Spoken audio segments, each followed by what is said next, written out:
We're having new categories in the makeup world. Transition blush, pinpoint concealer, lip shaper, reflective concealer base. All of these products didn't used to exist on their own as their own category 10, 15 years ago. This is very recent and we're going to talk about it in this video. Hi, I'm Andreea Ali. I'm a celebrity makeup artist. I'm based in Paris, and here is where beauty meets taste, technique, and everything genuinely exceptional. I'm going to keep repeating this throughout the video just so everybody, including people in the back, will hear me. This video is not about talking badly about products or techniques or telling you that you do not need this or that. I have no control over your wallet and your decisions. This video is just something that can teach you to achieve looks that you have seen or techniques that you have seen on social media, where now there are specific products for that particular results. And I want to teach you how to have the results without necessarily having the products, because that's what I'm going to do. Some of these products that are new on the market I have, and some of them I don't have, but I'm still able to achieve the look without it. With that being said, let's get into today's tutorial. I thought I would just do my makeup and just chit chat with you about some of these categories that are more new. By the way, this is a foundation from REFY that I've been loving. I'm using the shade 150N. It's super natural. If you're looking for super high coverage, maybe this is not for you. I just want to say I love every single new category that has been created in the past, I don't know, 15 years. Especially the ones that are created by makeup artists are so useful. All of these new categories, although it makes your life easier as a consumer, there's nothing that you cannot do with the products that you already have. With that being said, I want to talk about the Pinpoint concealer from Eldridge. Now, I love these. I got them in my makeup kit, but before I had them in my makeup kit, was I able to get the same results using different things? Of course. Is it fantastic that we have this on the market? Of course it is. However, is this absolutely necessary? Is your makeup not going to look the same if you don't have this product? No. So it's something that definitely it can make your life easier in a way, right? But you can replace this product with something else. So this is a product that Eldridge trademarked, and for a good reason. Like, she's been the makeup artist that has been popularizing this technique. But if you are a makeup artist, if you're a working makeup artist, if you've been doing makeup for many years, you maybe did not call it a pinpoint technique, but I am sure you took your small brush and you would correct the small imperfections your clients had. That's where I think marketing comes and takes something that already exists and puts it a different packaging and a name. But all of these categories, we makeup artists and even like beauty lovers, you were using them before, right? Now this is really practical. Even when you have no foundation, let's just say you have no foundation, you have spider veins like I have, right? This is really helpful for those like tiny little things that you have on the skin, and maybe you don't want to apply foundation, you know? You just take your Pinpoint concealer and you do this. It's actually a really good product to use even before your foundation, because it has a really good longevity if you apply it on bare skin. If there's nothing on your skin, maybe just a little bit of moisturizer, this works better than if you apply it on top of a foundation. This is just my experience from working with this product. Again, I got this in PR, but I also bought it because I immediately saw how useful this could be in my makeup kit. So it's a good product, but before the Pinpoint concealer existed, this is what I would do. And I still do that sometimes. I will take a small brush. There are two brushes that I love to use for this technique. The first one is 23, which is very, very small. This is from Rephr. And the second one is 03. I want you to see the difference between them. So 03 is slightly bigger than 23. 23 is really, really small. And it's something that I also like to use for eye makeup, for like details, smudging a very thin line at the base of my lashes. So it's very useful. Do not underestimate the power of a small brush like this, because I have a lot of them that are similar, but this is really nice. The tip is just perfect. So it's very important, the product that you work with when it comes to pinpoint concealing, because you need something that is slightly more matte, slightly drier. I used to use Secret Camouflage from Laura Mercier, but I find that this is also very good. NARS Soft Matte Complete Concealer, and I'm using the shade Custard. I take the product on the tip of my brush, and now I just, where would I go? I go like, right? I'm just telling you, the product, the Pinpoint Concealer from Lisa Eldridge is fantastic. But you can also do this step with a concealer that you might already have. And then you just use your finger to blend the product in the skin, make it look really seamless.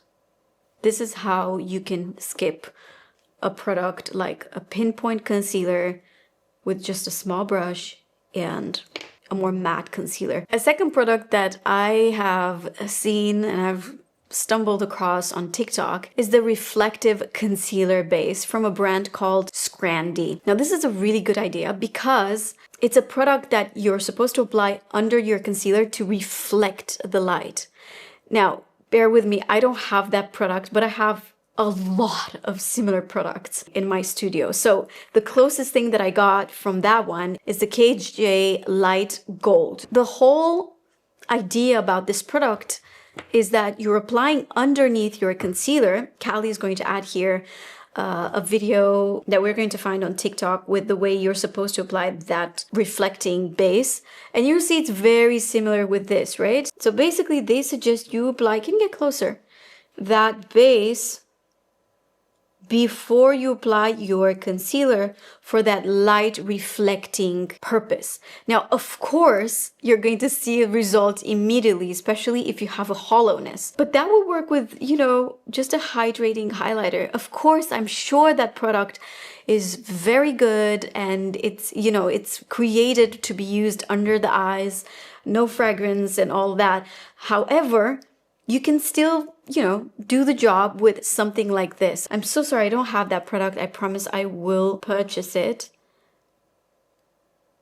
I don't want you guys to think that you shouldn't get the product or that I am against it. I'm absolutely pro anything that could make our life easier, that could make our routine easier.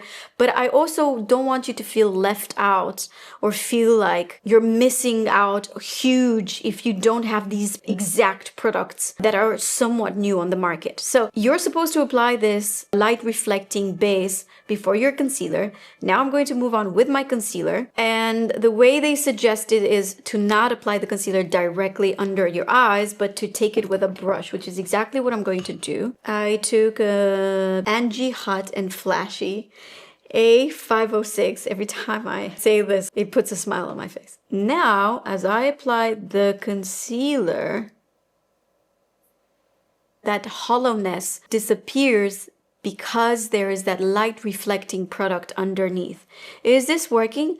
It definitely is working in certain lights, because highlighter and makeup in general needs certain light in order to perform, to trick the eye, right? Because this is what we do with makeup. We're tricking the eye to believe that there's a shadow maybe where there isn't, or like we can change volume on the face. That's just a trick that we do for the eye. We don't change the face, right? So with this product, again, it's just an illusion. This is really working.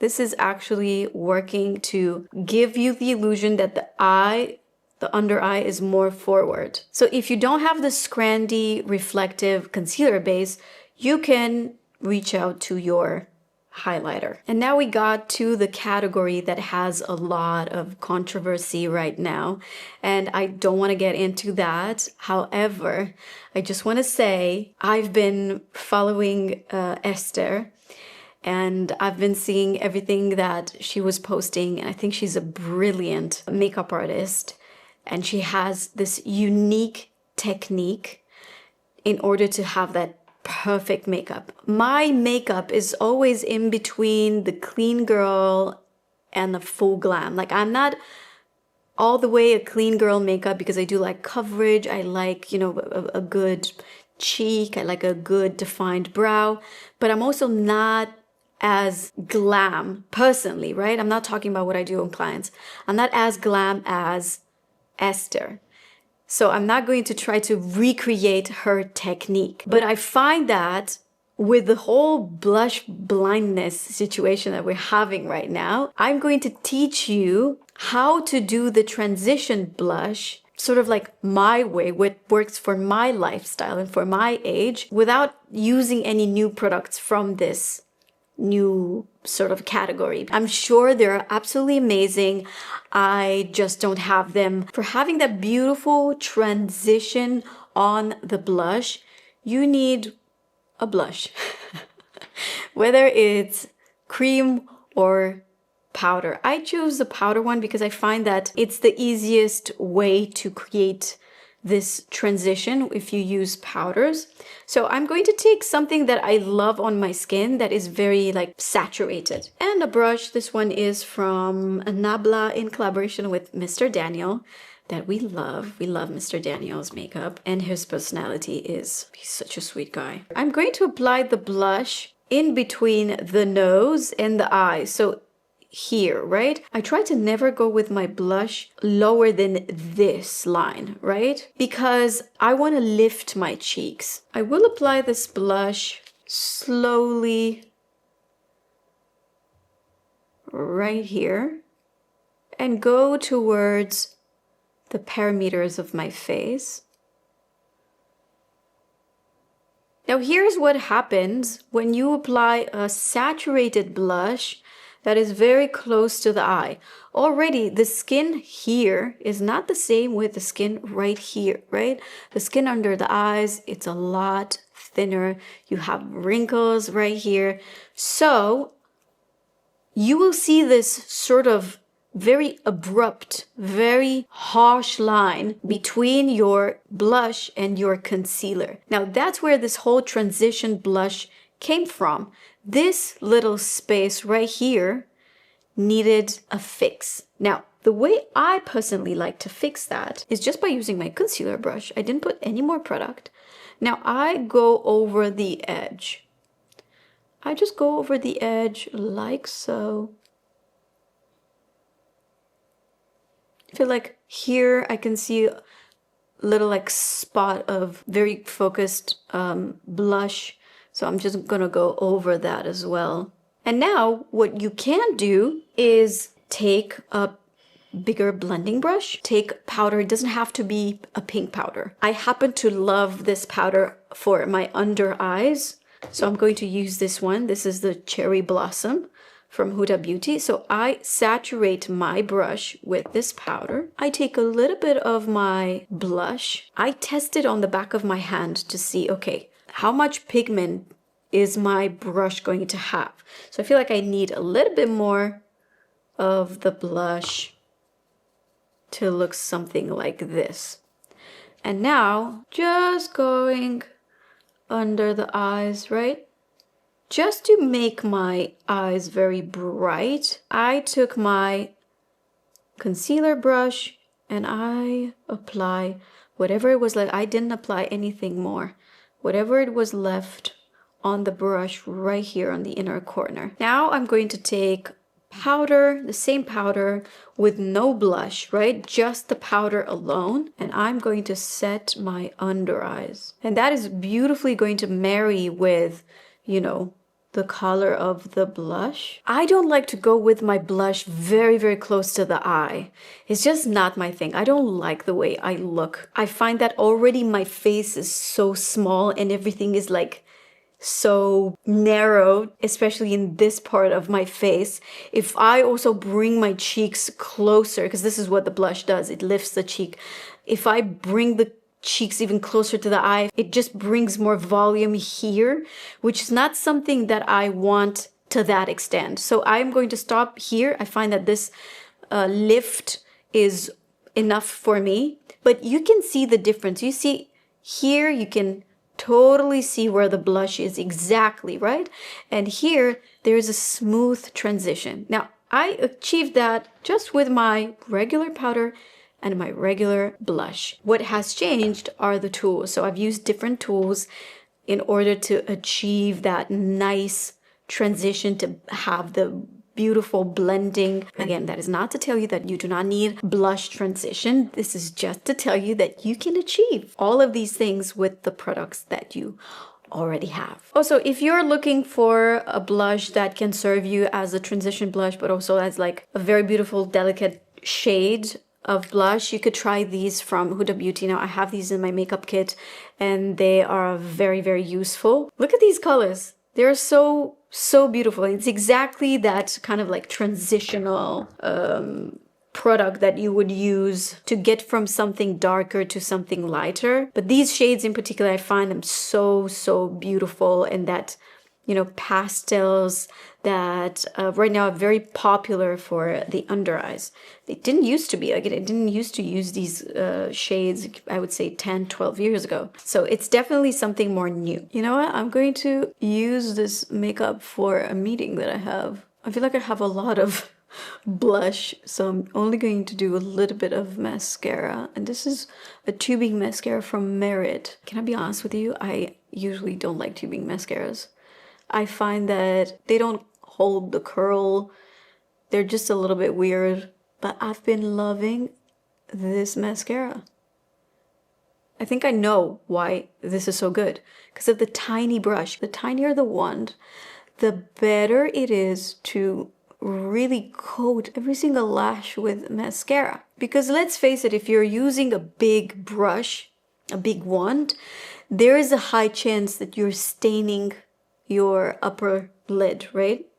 But having a smaller wand, you can totally prevent that. The last category I'm going to talk about is going to be these rounded lip liners, lip shapers, okay? Rhode made them famous, but I don't think it was Rhode that created them at first. I remember that I saw them at these other Korean brands. Brilliant idea, because not everybody is very precise with their lip liner. Not everybody has that patience and that precision that it takes to do a very sharp contour. And this, you could even, like, I'm not even looking in the mirror, right? I'm just gonna close my eye. This is very intuitive. Did I do? Well, you did great. I think this is exactly why people love it, because it's just so easy, right? You could just apply it and you don't have to be precise. Usually with these products, they don't have a lot of pigment. Now, this is not on the market, by the way. This is just a sample. Usually with these products, what happens is that they don't have a lot of pigment in order to give you that blurry effect.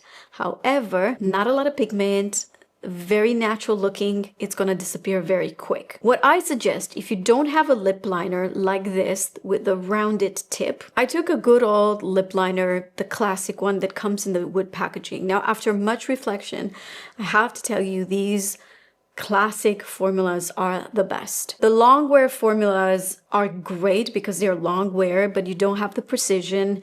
And also I find that if you do double layer, they start to crumble, all of them, especially when you reapply your lip liner. I'm telling you this because I have done a lot of research. I bought every single lip liner on the market, and every single ones that have that gel texture, they do that.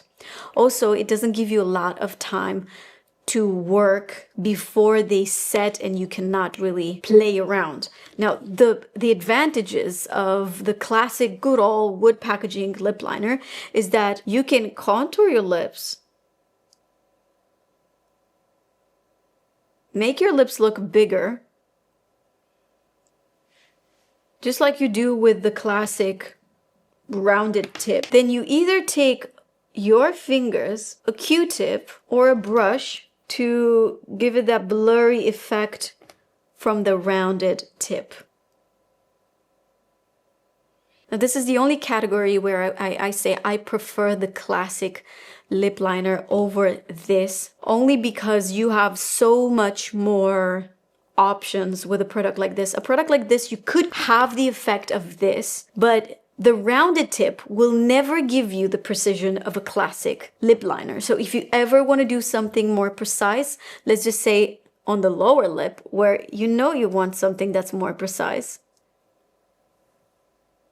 you know that you cannot do that with a rounded tip. Now, just because it was right here, I've applied a little bit of this blush from Huda Beauty in the center of my lip, just to go very cohesive with my blush. Okay guys, and we have a look with everything that we've discussed. That is just to show you that you can still do a lot with the things that you already have. I know that I tell you about products, new products every single week. I need to remind you that this is part of my job. Part of my job is to test new products, to tell you what's good, what's not. You gave me this job. Listen, I didn't decide I'm going to do this. You gave me the job, so I took it seriously. I also want you to understand that as a makeup artist, I know how to make things work. So by no means, I'm not trying to tell you, don't buy this. This is bad. It's nothing I've talked about it's bad. Actually, I think it's very useful, and I'm so happy that there are these new categories that are making our lives easier. But I just wanted to show you that you can still achieve the look without having all the products. This video is coming to an end. Thank you so much for watching. I would love to know your opinion in the comments down below. Have you tried all these like new categories, makeup? Was it anything that changed your life in particular? Is there anything that you swear by, that you keep repurchasing? Have you tried to recreate that technique or that finish with what you have? I'm so curious. Thank you so much for watching. Everything I've mentioned is in the description down below, along with the shades I was using, and then somewhere right here you will have every single product that I've used for this look, including the ones that maybe I did not show you, such as my eyebrows. Thank you so much for watching, and I'll see you guys in my next one. Bye.